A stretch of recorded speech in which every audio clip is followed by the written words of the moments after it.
মন্দ কথার প্রচারক আমার ভাইয়েরা। কি কথা? কোন ধরনের বাজে কথা, মন্দ কথা, অশালীন কথা, অশ্লীল কথা আমরা মুখ দিয়ে উচ্চারণ করব। কোন ধরনের বাজে স্ট্যাটাস, মন্দ স্ট্যাটাস, অশালীন স্ট্যাটাস আমরা ফেসবুকে দিব?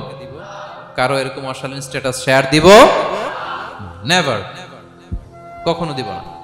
আল্লাহ পছন্দ করেন। আল্লাহ বলেন, লা ইউহিব্বুল্লাহুল জাহরা বিসসুই মিনাল কাউলি ইল্লা মান যুলিম ওয়া কানা আল্লাহু সামিআন আলিমা। কোন খারাপ কথা কেউ প্রকাশ করবে, পাবলিক করবে, ওপেনলি বলে বেড়াবে, এটা আল্লাহ পছন্দ করে না। কিন্তু সে যদি মাজলুম হয় সেটা ভিন্ন কথা।